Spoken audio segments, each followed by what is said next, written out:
My name is Zorawar Singh Kohli, and today I am going to present my final assignment of ethical leadership. Case 1. Robert Bilot, an American environmental attorney, played a vital role in the lawsuit against DuPont. Here are the key aspects of the case.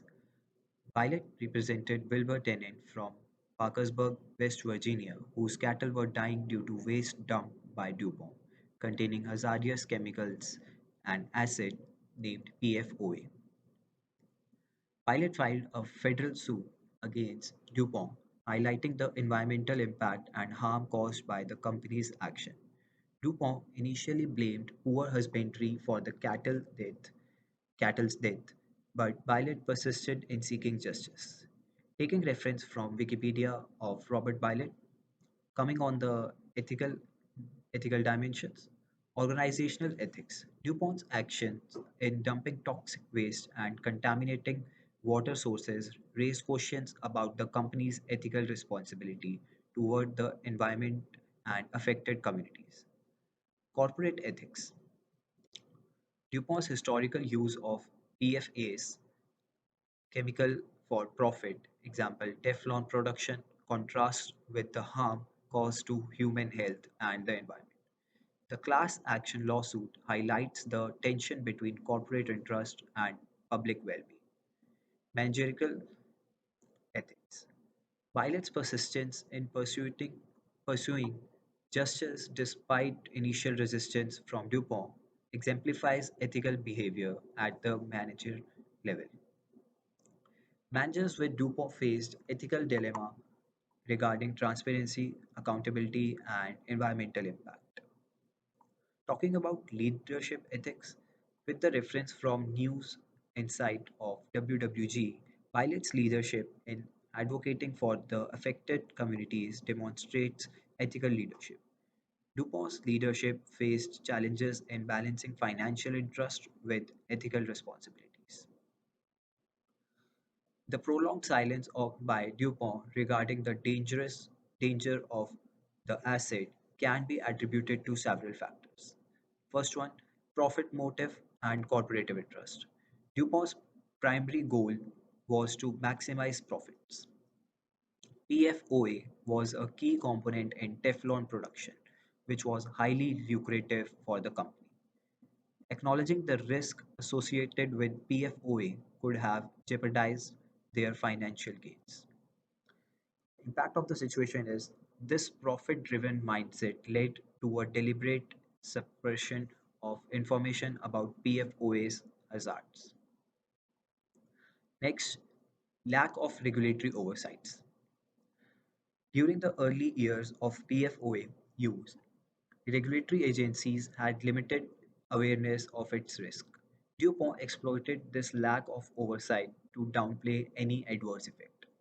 The impact of the situation was without strict regulations, DuPont faced minimal pressure to disclose information about PFOA's danger. Talking about scientific uncertainty and denial, DuPont funded its own research on PFOA, often emphasizing inclusive findings or uh, disputing adverse health effects. They maintained a stance of uncertainty. The impact of the situation was by sowing doubt, DuPont delayed public awareness and regulatory action. Next is internal culture and secrecy. So, DuPont fostered a culture of secrecy. Employees were discouraged from discussing PFOA risk externally, and internal memos highlighted the need to protect the company's interest. The impact of the situation was that this culture perpetuated, perpetuated silence and since hindered whistleblowing. Talking about CEO's personality, values, leadership style, and ethical choices significantly impact how they navigate this ethical dilemma. Robert Pilot's example highlights the transformative power of ethical leadership in addressing complex problems. A CEO leadership style shapes their approach to ethical challenges. Some CEOs are autocratic, while others are collaborative or transformational. CEOs vary in their risk tolerance. Some prioritize short-term gains, while other focuses on long-term sustainability. Effective communication is crucial during ethical crisis. CEOs must convey transparency, address concerns, and maintain trust within the work culture.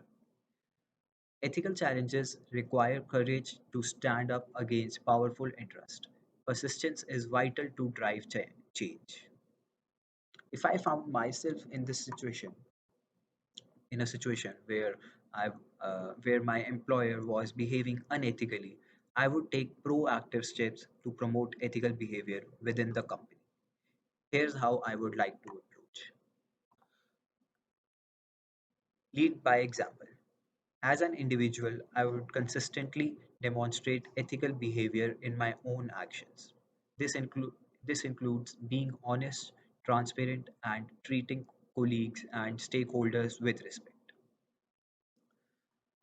I would engage in open dialogue with my colleagues and superiors, expressing my concerns about unethical practices would be, would be crucial. Whistleblowing. If necessary, I would consider reporting unethical behavior through appropriate channels such as an internal ethics hotline or compliance department. Moreover, I would advocate for regular ethics training and workshops for employees. These sessions can raise awareness about ethical dilemmas and provide guidance on making principled decisions. Linking performance evaluations and rewards to the ethical conduct sends a powerful message. Recognizing and celebrating ethical behavior reinforces its importance.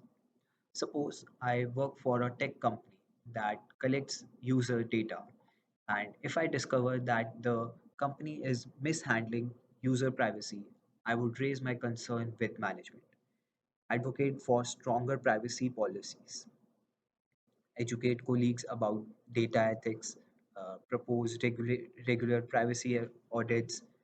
Remember, ethical behavior is not a hindrance to competitiveness.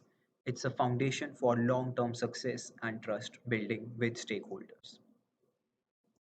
As the CEO of a large firm, restoring a solid reputation requires a multi-phased approach. Let's explore the concrete steps from business, legal, and ethical perspectives. Talking from business perspective, begin by thoroughly analyzing the extent of the reputational damage. Understand how the crisis impacted stakeholders, customers, and the company's overall image. While urgency is natural, recognize that reputation recovery takes time. Set achievable milestones for rebuilding trust and credibility. Develop a strategic plan that outlines specific actions, timelines, and responsible parties. Address communication, operational changes, and stakeholder engagement. As per talking to legal perspective, uh, the first point I would like to discuss would be about compliance review. Conducting a comprehensive review of legal compliance ensure, ensures that the company adheres to all relevant laws and regulations. Address any violation promptly. Collaborate with legal experts to resolve legal disputes, settle claims, and mitigate legal risk. Consider alternative dispute resolution methods. Engaging with regulatory bodies and demonstrate a commitment to compliance, implementing robust compliance programs and reporting mechanisms. As per the ethical perspective, as the CEO, take personal responsibility for the crisis, acknowledging any lapse in ethical behavior and commit to rectifying them. Reinforce in CSR initiatives, investing in sustainable practices, and communicating development. This shows genuine commitment to social and environmental well-being. Let's delve into the DuPont's case and explore the testing considerations when launching a new product with the potential risks. So, I will examine this from three distinct angles: business, legal, and ethical. Talking from business perspective, businesses must conduct thorough risk assessments during product development. This involves identifying potential hazards, estimating their impact, and evaluating the likelihood of occurrence. Balancing the cost of extensive testing against the potential harm is crucial. While comprehensive testing can be expensive, it helps prevent costly recalls, lawsuits, and reputational damage. Talking about legal perspective, duty of care, companies have legal duty to ensure their products are safe for consumers. Negligence in testing can lead to liability for injuries or damages caused by the product.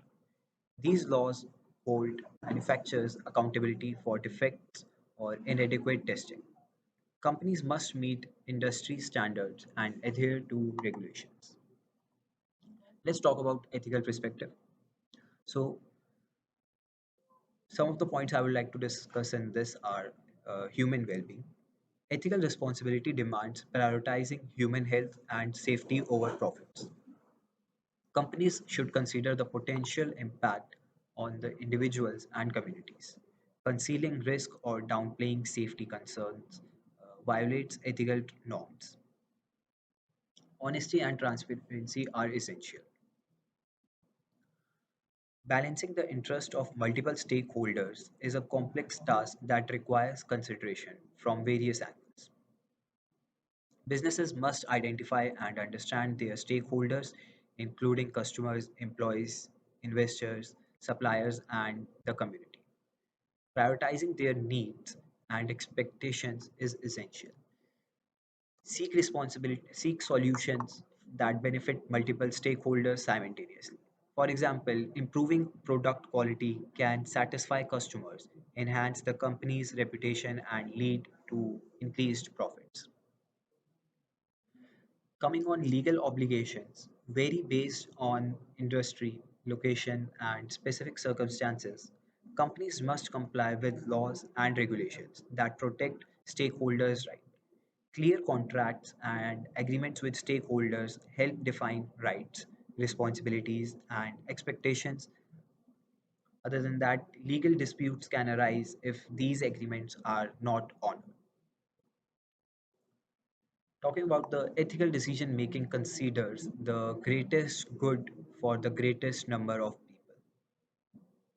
Balancing stakeholders' interest involves maximizing overall well being. Now, let's explore the implications of long prison sentences, fines, and executive accountability for corporate criminals from different perspectives. Again, talking about business perspective, the long prison sentences. The pros in this situation are severe penalties may deter potential wrongdoers within a company. Fear of imprisonment could discourage unethical behavior. Cons: lengthy sentences might not directly impact corporate culture or prevent white collar crimes. It may not address systematic issues. Talking about the fines, the pros in this situation is financial penalties hit companies where it hurts. Their bottom line, fines can act as a deterrent and compensate victims. So cons of this is some companies treat fines as a cost of doing business. High fines may bankrupt smaller firms. Talking about long prison sentences, the pro in this case is like criminal liabilities to ensure justice. Criminal liabilities ensures justice and serves as a warning to others. It reflects society's condemnation.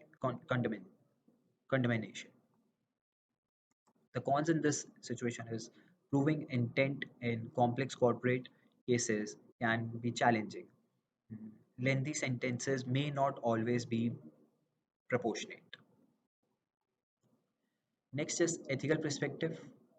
So in long prison sentences, ethically, it serves sentences may be seen as redistribution rather than rehabilitation. Balancing punishment and reform is essential. Talking about fines, ethically, fines should be proportionate to harm caused. Excessive fines may harm innocent stakeholders as well. Talking about the financial penalty, the penalty sends a message that environmental violations have consequences. It may encourage DuPont and other companies to prioritize compliance. For a large corporation like DuPont, this amount might be considered a cost of doing business. It may not significantly impact their financial health. The penalty aligns with the severity of the violations.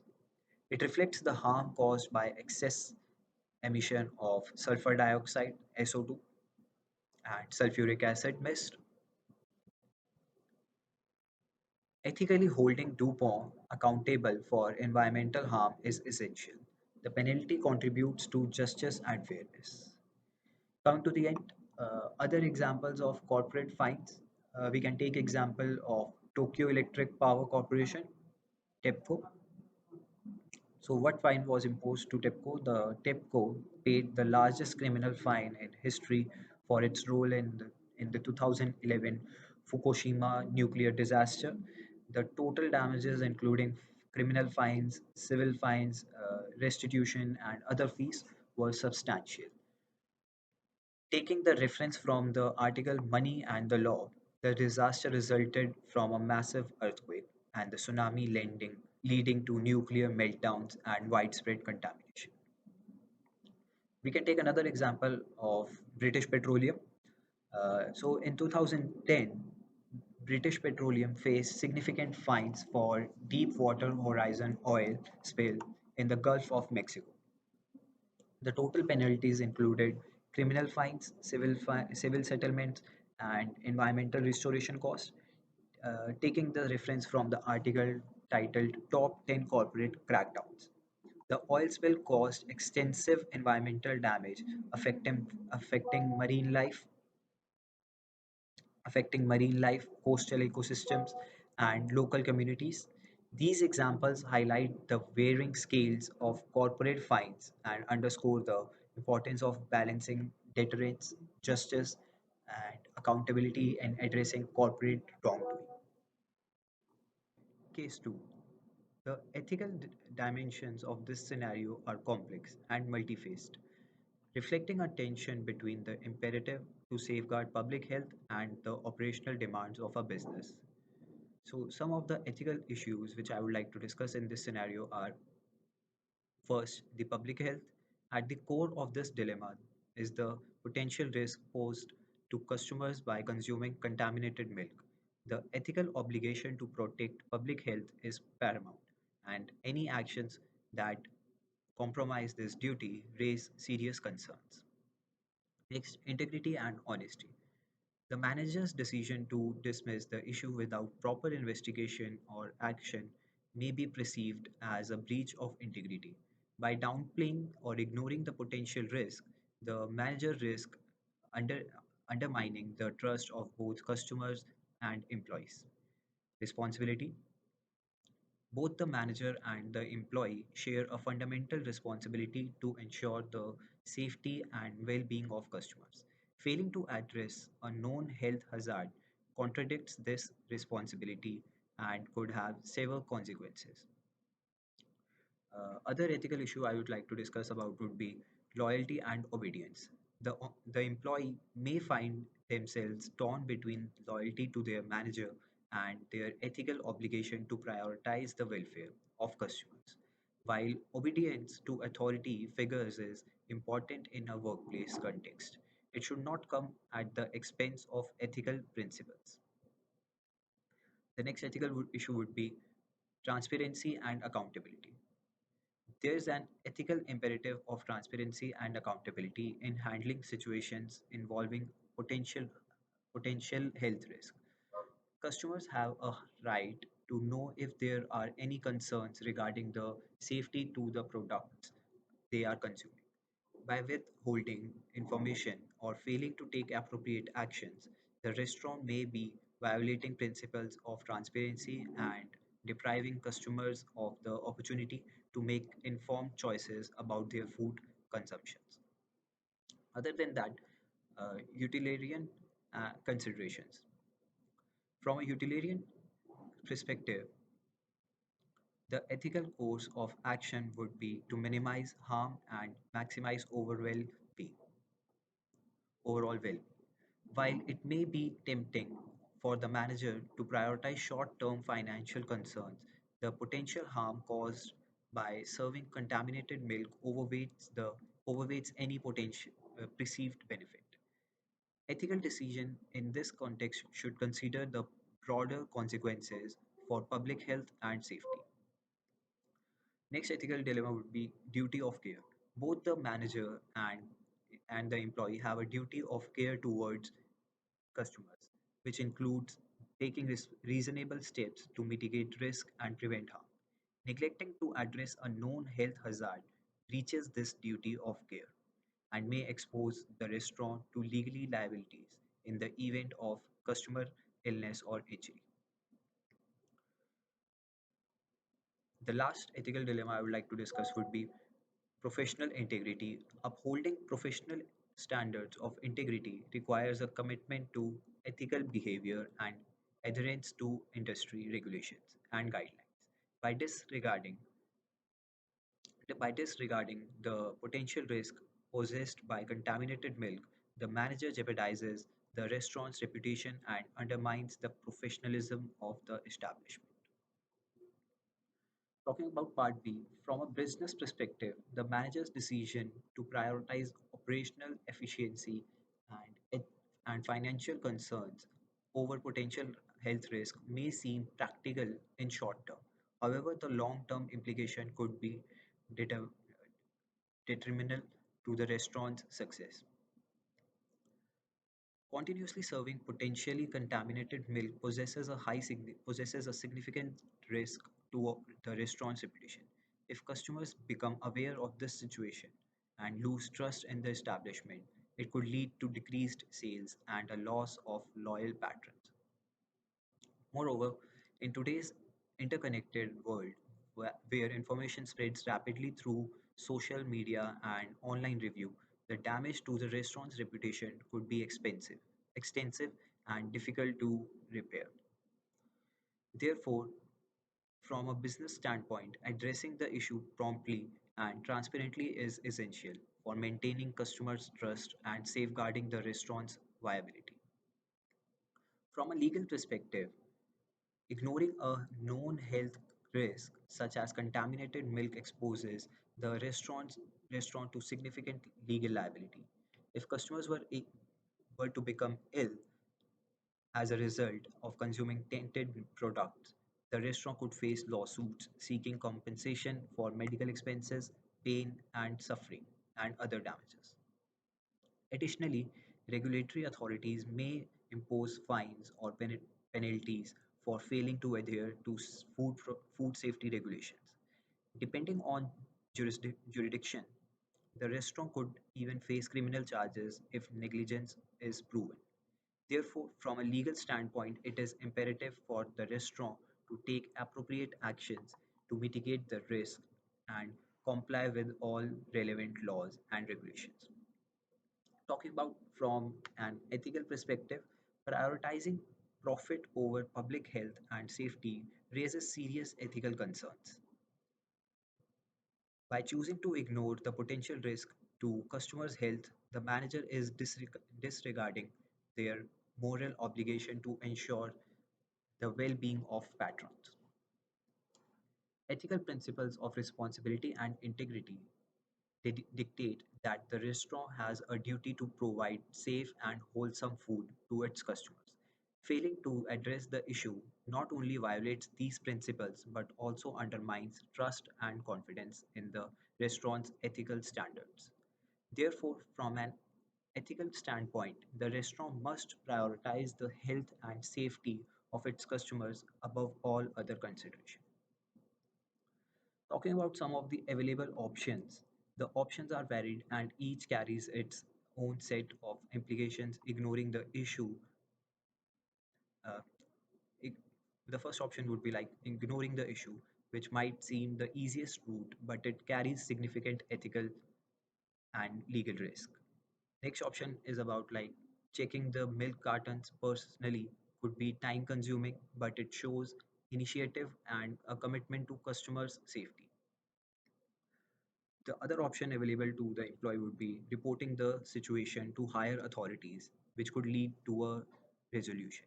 But it might also lead to conflict within the workplace as well. Informing the local health department could also ensure the issue is would be handled appropriately, but it could also have a serious repercussions for the restaurant. Next option would be conducting a risk assessment. Like before taking any action, it may be prudent to conduct a thorough risk assessment to evaluate the potential harm posed by contaminated milk. This could involve consulting with food safety experts, assessing the likelihood of customers' exposure, and considering the severity of potential health consequences. While this option requires time and resources, it provides a systematic approach to decision making that prioritizes evidence based risk management. The other option would be implementing mitigation measures. In addition to checking individual milk cartons for contamination, the restaurant could implement mitigation measures to reduce the risk of harm to customers. Could include segregating potentially contaminated batch of milk, implementing enhanced cleaning and sanitation protocols, and providing clear communication to customers about the issue. While these measures may require additional efforts and resources, they demonstrate a proactive approach to addressing the problem and protecting public health. Another available option would be seeking legal advice. Given the potential legal implications of the situation, seeking legal advice from a qualified attorney could help the restaurant navigate its obligation and liabilities. Legal counsel can provide guidance on compliance with food safety regulations, potential exposure to lawsuits, and strategies for mitigation legal risk. While this option may incur legal expenses, it can help the restaurant make informed decisions and minimize the likelihood of legal repercussions. Another option available would be engaging stakeholders. Engaging the relevant stakeholders, such as employees, suppliers, and customers, can provide valuable insights and support in addressing the issue.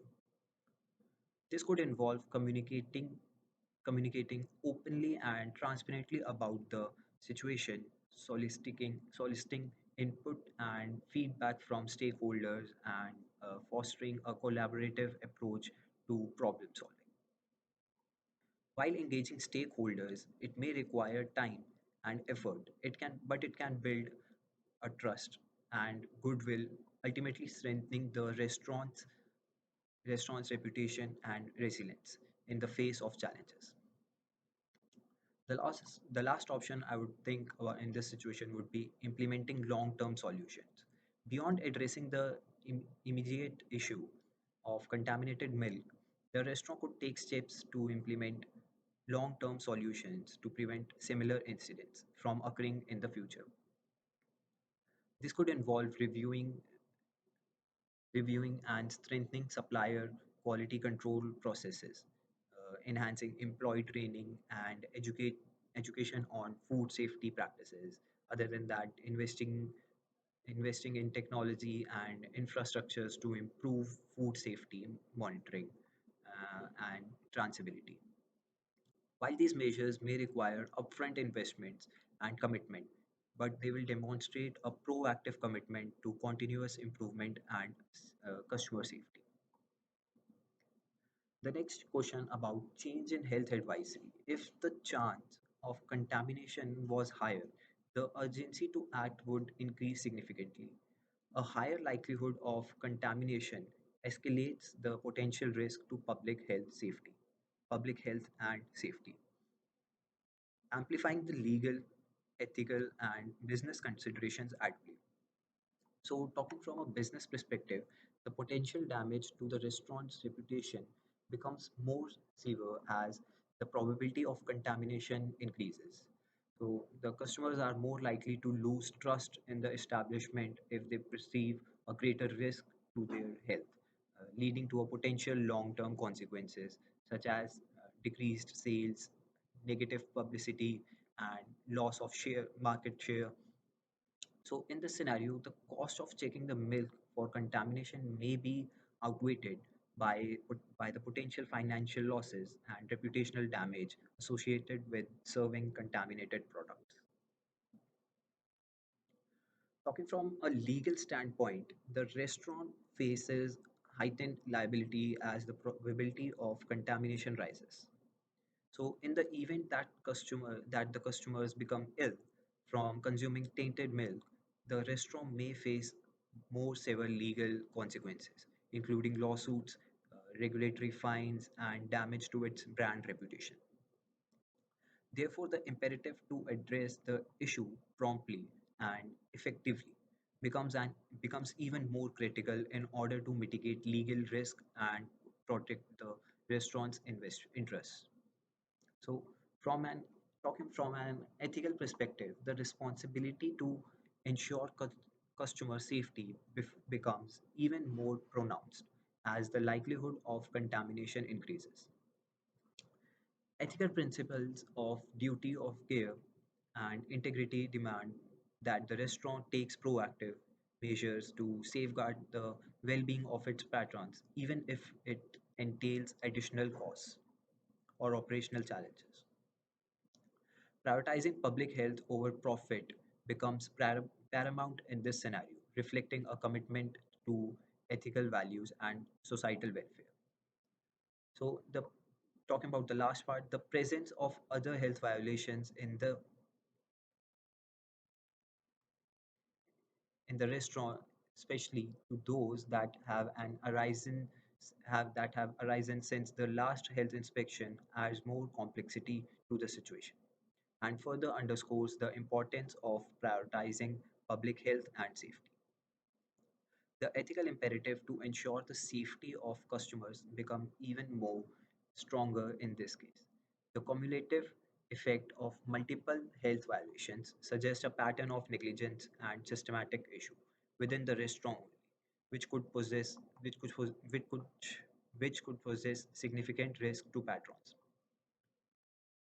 Failing to address these violations not only compromises the well-being of customers but also reflect poorly on the restaurant's commitment to uphold health and safety standards. I may feel compelled to inform the owner of the restaurant about these violations despite the potential repercussions from the manager. While loyalty to the manager is important to me, it should not it should not suppress the employee's ethical obligation to protect the interest of customer and uphold professional integrity. By bringing these violations to the attention of the owner, the employee act in the best interest of public health and safety, demonstrating ethical courage and responsibility. However, I feel I would carefully consider the best approach to communicate these concerns tactfully and effectively to minimize the negative consequences. This may involve documenting the violations, gathering evidences to support my claim, and approaching the owner in a respectful and constructive manner. Open and honest communication fosters transparency and accountability, facilitating constructive dialogue and collaborative problem solving. Ultimately, prioritizing public health and safety should take precedence over loyalty to the manager or concern about angering them. By taking proactive steps to address health violations and ensure compliance with the regulatory standards, the restaurant can protect its reputation, mitigate legal risks, and safeguard the well-being of its customer. Upholding ethical principles of integrity, responsibility, and accountability is essential for maintaining trust and credibility within the community and upholding the restaurant's social license to operate. Talking about the SNC-Lavalin case, several ethical concerns were raised. Firstly, political interference. Prime Minister Justin Trudeau was found to have improperly influenced then Attorney General Judy Wilson in relation to the criminal prosecution of the Montreal based engineering firm. Trudeau's actions were deemed as a breach of Conflict of Interest Act, specifically Section 9, which prohibits public office holders from using their position to influence decisions that would further the private interest of a third party. The political interference is taken from Global News. The authority of the Prime Minister's office was used to undermine the decision of the Director of Public Prosecutions and the authority of the Attorney General. SNC-Lavalin faced fraud and corruption charges related to bribes offered to Libyan officials between 2001 and 2011. The case highlighted how powerful corporations can seek preferential treatment through political channels. Next issue is discrimination. While not explicitly mentioned in the reports, the case indirectly touches on the issues of the fairness and justice. The decision making process and the influence exerted by the political figures may disproportionately impact different groups, potentially leading to discriminatory outcomes. Lastly, the SNC-Lavalin had a significant financial interest in deferring prosecution, which further complicated the ethical landscape. Talking about the perspectives surrounding the SNC-Lavalin, Wells Fargo, and Volkswagen cases, with a focus on political corruption and criminal law, taking reference from the paper published at Canadian Journal of Political Science. The SNC-Lavalin scandal involved the use of remediation agreements, a new tool in corporate criminal law introduced in 2018. These agreements allow corporations suspect of criminal wrongdoing to avoid prosecutions by taking alternative measures. The adoption of remediation agreements was influenced by Canada's international commitments to combat foreign bribery. Criticism of Canada's anti-foreign bribery enforcement record catalyzed cross-national policy diffusion, leading to the adoption of corporate diversions. From class discussion, I have explored the delicate balance between political power, corporate interest, and ethical responsibilities. The case highlighted issue of political interference, corruption of power, and discrimination. Financial interest played a significant role impacting employees, shareholders, and the Canadian economy. Second case, Wells Fargo faced a massive scandal involving the creation of fraudulent accounts by its employees to meet aggressive sales target. The bank was fined for unethical practices, including opening unauthorized accounts, charging customers for unnecessary services, and manipulating credit scores.